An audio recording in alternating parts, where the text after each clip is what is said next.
நிறைய பேர் பெருந்தீனி திம்பாங்க, நிறைய சாப்பிடுவாங்க. அவங்களால அந்த கண்ட்ரோல் பண்ணவே முடியும். இதுக்கு மேலே வயிற்றில் இடம் இல்லை அப்படிங்கும்போது தான் சாப்பிட்றதே நிப்பாட்டுவாங்க. பசி இல்லைனாலும் சாப்பிடுவாங்க. அந்த மாதிரி சாப்பிட்றதுக்கு நிறைய பேர் பசிச்சா தான் கொஞ்சமாக சாப்பிடுவாங்க. பசிச்சா கூட கொஞ்சமாக சாப்பிட்றவங்க இருக்காங்க. அது நல்ல ஒரு இயற்கையான கட்டுப்பாடு தான். அது பெரிய விஷயம். உண்மையிலே ரொம்ப சிறப்பான விஷயந்தான் அது. பசிச்சா கூட கொஞ்சமாக தான் சாப்பிடுவாங்க. பசிச்சா தான் சாப்பிடுவாங்க சிலர். ஆனால் நிறைய பேர் என்னென்னா பசிக்கலைன்னா கூட சாப்பிடுவாங்க, சாப்பிட்டுக்கிட்டே இருப்பாங்க. வயிறு நிறைஞ்சா கூட மேலும் சாப்பிட்டுட்டே இருப்பாங்க. அங்கே அதை சாப்பிட்லாம், இங்கே இதை சாப்பிட்லாம், பிரியாணி சாப்பிட்லாம், அதை சாப்பிட்லாம், இதை சாப்பிட்லான்னு சொல்லிட்டு ரொம்ப ஆசைப்படுவாங்க. அப்போ இந்த ஆசையை கட்டுப்படுத்த முடியாமல் அந்த உணவுக்கு அடிமையாகி கடைசியில் என்ன உடம்பு பருமன் ஆகிடும், உடலில் நிறைய நோய்கள் விடும். அப்போ அந்த மாதிரி பிரச்சனைலாம் வந்துடும். அது ரொம்ப ஆபத்தில் போய் முடியும். அப்போது உணவுக்கு நம்ம அடிமையாகிறது நமக்கு மகிழ்ச்சியாக இருக்கும், அப்போதைக்கு ரொம்ப மகிழ்ச்சியாக இருக்கும். ஆனால் அந்த உணவுக்கு அடிமையாகிறதுனால நிறைய சாப்பாடு சாப்பிட்டு கடைசியில் என்னவாகும், கடைசியில் ஏதாவது நோயிலையோ உடல் பருமன்லையோ அப்புறம் மூட்டு வலி அந்த வலி இந்த வலின்னு கடைசியில் பெரிய சிக்கலில் மாட்டி விட்டுரும். அதனால் உணவுக்கு அடிமையாகக்கூடாது அப்படின்னா நம்ம என்ன பண்ணுறது? பெருந்தீனி திங்கிறதை எப்படி கண்ட்ரோல் பண்ணுறது, எப்படி கட்டுப்பாட்டுக்குள்ளே கொண்டு வர்றது? என்னால் நான் சாப்பிட்டுட்டே இருக்கணும்னு ஆசைப்படுகிற அந்த மனசை நீங்கள் எப்படி கட்டுப்படுத்தணும் அப்படின்னா, எளிமையாக வாழ கற்றுக்கொள்ள வேண்டும். ரொம்ப ஆடம்பரமாக வாழக்கூடாது. அந்த பேராசைக்கு அடிமையாகக்கூடாது, பேராசைகளுக்கு அடிமையாகக்கூடாது. பெரிய வீடு கட்டுறது, கார் வாங்கணும், பங்களா வாங்கணும், அப்படி வாங்கணும், இப்படி வாங்கணும், அந்த மாதிரி நினப்புக்கும் நீங்கள் பெருந்தீனி திங்கிறதுக்கும் தொடர்பு இருக்குது. அதனால் எளிமையாக வாழ வேண்டும். நிறைய நேரம் உழைக்கணும்னு நினைக்காதீங்க. ஒரு நாளைக்கு ஒரு 8 மணி நேரம் உழைச்சிட்டு ஒரு எளிமையான ஒரு வாழ்க்கை, எல்லாத்துலேயுமே ஒரு எளிமையை கடைபிடிக்கணும். ஒரு உடுத்துக்கிற ஆடைகளில் நீங்கள் உங்கள் வீடு எப்படி இருக்கணும்? எளிமையாக இருக்கணும். உங்கள் தேவைக்கு தான் இருக்கணும். பெரிய வீடு கட்டணும்னு நினைக்காதீங்க.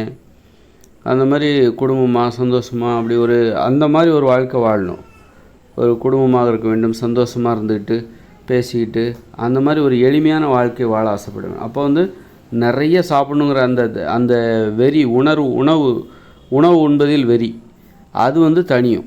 நீங்கள் எளிமையான வாழ்க்கை எல்லா பிரச்சனையும் சரி செய்யும். சும்மா நிறைய மனசில் நிறைய ஆசைகளை, நிறைய பணம் சம்பாதிக்கணும், நிறைய பெரிய வீடுகளை கட்டணும் அப்படிங்கிற அந்த எண்ணம்லாம் இருக்குது பாருங்கள். பெரிய வீடை கட்டணும் அப்படிங்கிற அந்த ஆசை, இந்த பேராசைகள், அது மாதிரி நிறைய பெண்களோடு உடலுறவு வச்சுக்கணும் அப்படிங்கிற எண்ணம் ஆண்களுக்கு இருக்கும். ஆனால் அது நடைமுறையில் சாத்தியம் இல்லை. ஆனால் மனசுக்குள்ளே இருக்கும். இந்த ஆபாச படமெல்லாம் பார்ப்பாங்கள்ல, பார்க்கும்போது அந்த மனநிலை தானாகவே வந்துடும். அதனால் அந்த மாதிரி மனநிலை வராமல் இருக்குன்னா அந்த ஆபாச படம்லாம் பார்க்கக்கூடாது. ஆபாச படம் பார்க்கலன்னா கூட அப்படிப்பட்ட எண்ணங்கள் சில ஆண்களுக்கு இருக்க தான் செய்யும். அப்படி பெண்களுக்கு அது மாதிரி சில பெண்கள் என்ன நினைப்பாங்க, நிறைய ஆண்கள் நம்மளோட உடலுறவு வச்சுக்கணும், நம்மளை அனுபவிக்கணும் அப்படின்னு நினச்சிட்டு சில பெண்கள் நினைப்பாங்க. அப்போ இந்த மாதிரியான எண்ணம்லாம் நிறைய சாப்பிட்றதுக்கு காரணமாக இருக்கும். அதாவது வாழ்க்கையில் நமக்கு தேவைன்னு ஒன்று இருக்குது. அடிப்படையான தேவை, இப்போ திருமணம், ஒரு ஆண் பெண் தேவை, பாலியல் உறவு தேவை, வீடு இப்படி நிறைய அதிலெல்லாம் ஒரு பேராசை இருக்கக்கூடாது. பேராசை இருந்துச்சுனாக்கா சாப்பிட்றதும் நிறைய சாப்பிட ஆரம்பிச்சிருவாங்க.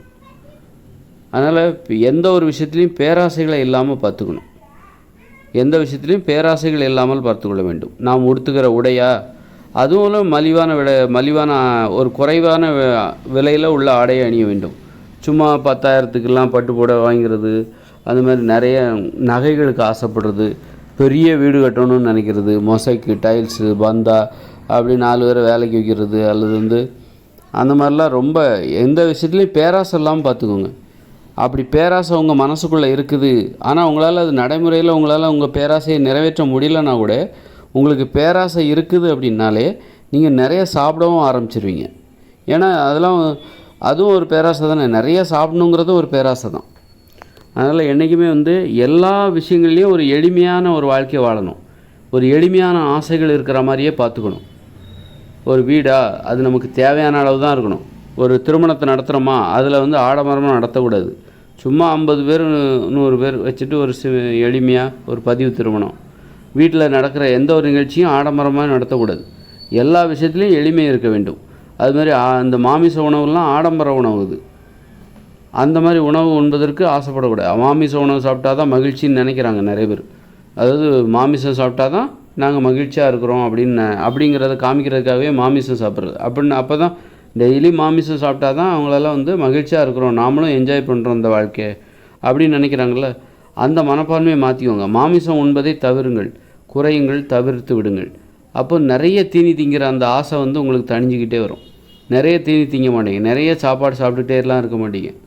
அது வந்து குறைஞ்ச எளிமையான வாழ்க்கை எல்லாவற்றுக்குமே தீர்வை தரும். உங்கள் பேராசையை குறைக்கணும். இது போதும் அப்படிங்கிற நினப்போடு இருக்கணும். இவ்வளோ நேரம் தான் என்ன நான் வந்து உழைப்பேன், டெய்லி 8 மணி நேரம் தான் உழைப்பேன், அதுக்கு மேலாம் நான் உழைக்க மாட்டேன். அது மீதி உள்ள நேரத்தில் குடும்பத்தோடு நேரம் செலவழிப்பேன், ஏதோ ஒன்று பொழுதுபோக்கு அப்படி இருக்கணும். நிறைய பேர் கஷ்டப்பட்டு உழைச்சிட்டே இருப்பாங்க, 10-12 மணி நேரம்லாம் டெய்லி பணத்தை சம்பாதிக்கிறதுக்காக உழைச்சிக்கிட்டே இருப்பாங்க. இப்படிப்பட்டவங்கலாம் ரொம்ப பெருந்தீனி திங்கிறதுக்கு வாய்ப்பு இருக்குது. ஏன்னா இவங்கெல்லாம் பேராசை பிடிச்சவங்க, எல்லா விஷயத்துலையும் இவங்களோட பேராசை வந்து வெளிப்படும். அதனால் வந்து பேராசைகளை குறைத்தால் பெருந்தீனி திங்கிறத தவிர்க்கலாம். ஏன்னா பெருந்தீனி நிறைய தீனி திங்கிறது கூட பேராசை தானே.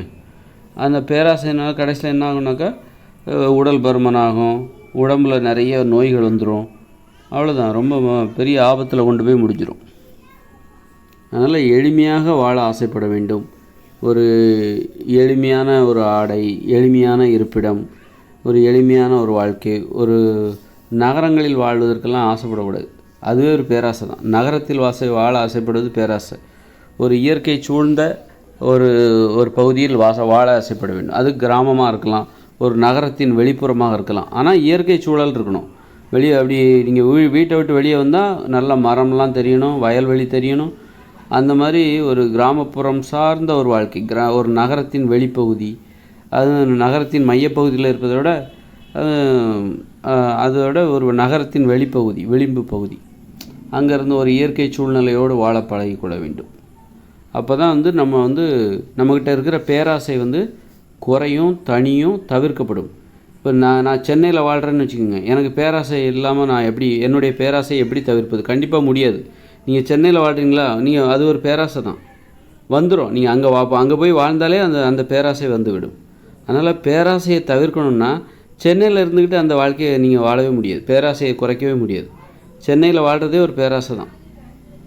அது மாதிரி வந்து சென்னை, மும்பை, கல்கத்தா இந்த மாதிரி நகரங்களில் வாழவே கூடாது. சிறு நகரங்களில் கூட மையப்பகுதியில் வாழக்கூடாது. சிறு நகரங்களில் கூட வெளிப்பகுதியில், நல்ல வெளிப்பகுதி கொஞ்சம் கிராமப்புறம் சார்ந்ததாக இருக்கும், அங்கே தான் போய் வாழணும். நீங்கள் ஆசையை தவிர்க்கணும், எளிமையாக வாழணுன்னா கிராமப்புறத்துக்கு போயிடுங்க. நகரங்களிலோ அல்லது பெருநகரங்களிலோ வசிக்காதீர்கள். நீங்கள் நகரங்களில் வசித்தால் பெருந்தீனி திங்கிறதுக்கு வாய்ப்பு வந்துடும். ஏன்னா நகரங்களில் வந்து ஒரு அமைதியே இருக்காது. ஒரு பொழுதுபோக்குங்கிறது, வீட்டை விட்டு வெளியே போய் ஒரு பொழுதுபோக்கணுன்னா நிறைய பணம் இருக்கிறவங்க தான், நல்ல கோடீஸ்வரர்கள், லட்சாதிபதிகள், நிறைய லட்சமாக பணம் வச்சுருக்கவங்க தான் நகரங்களில் பொழுதுபோக்க முடியும். இல்லை மிடில் கிளாஸ்லாம் என்ன பண்ணுவாங்க, நகரங்களில் வீட்டுக்குள்ளே பூந்துப்பாங்க. வேலை உண்டு, வீடு. ஏன்னா அவங்களுக்குலாம் வெளியில் போய் பொழுதுபோக்குறதுக்கு வந்து பணத்தை செலவு பண்ணிகிட்டு இருக்க முடியாது, அந்தளவுக்கு அவங்களுக்கு காசு கிடையாது. அதனால் அவங்களுக்கு நடுத்தர மக்களின் ஒரே பொழுதுபோக்கு என்னென்னா நகரங்களில் சாப்பிட்றது தான். வீட்டில் பொங்கி சாப்பிட வேண்டியதான் பொழுதுபோக்கு. டிவி, மொபைல்லாம் பார்த்து சாப்பிட்டுக்கிட்டே இருக்க வேண்டியதான். அதனால் நகரத்தில் இருந்து வாழ்ந்து கொண்டு பெருந்தீனி அடிக்கடி சாப்பிட்டுக்கிட்டே இருக்கிறீங்களா? நீங்கள் நகரத்தில் வாழ்கிறீர்களா அல்லது பெருநகரங்களில் வாழ்கிறீர்களா? சென்னை போன்ற நகரங்களில் சென்னை, மதுரை, திருச்சி போன்ற நகரங்களில் வாழ்ந்து கொண்டு இருக்கிறீர்களா? அப்படின்னா அந்த இடத்த காலி பண்ணிட்டு கிராமத்துக்கு போயிடுங்க. நிறைய தீனி திங்கிறேன், அதை எப்படி குறைக்கிறது அப்படின்னா, ஏன்னா என்னுடைய உடல் பருமனுக்கு அதுதான் காரணம், எப்போ பார்த்தாலும் நான் சாப்பிட்டுட்டே இருக்கேன் அப்படின்னா நீங்கள் என்ன பண்ணுங்கள் அப்படின்னா, நீங்கள் எங்கே இருக்கீங்க அப்படின்னு கேட்கணும். நகரங்களில் இருக்கிறேன், சென்னையில் இருக்கேன், மதுரையில் இருக்கேன் அப்படின்னா காலி பண்ணிவிட்டு கிராமத்துக்கு போயிடுங்க.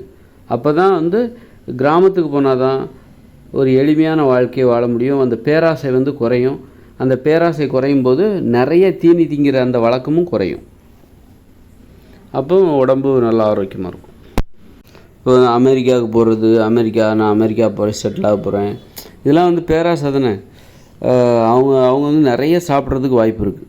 நிறைய அங்கே அவங்களுக்கு பேராசை, ஏதாவது ஒரு வகையில் உங்களுக்கு பேராசை இருக்குது அப்படின்னா நீங்கள் நிறையாவும் சாப்பிட்றதுக்கு உங்களுக்கு வந்து வாய்ப்பு இருக்குது. நிறைய சாப்பிட்டா உடல் பருமன் அதிகரிக்க தான் செய்யும்.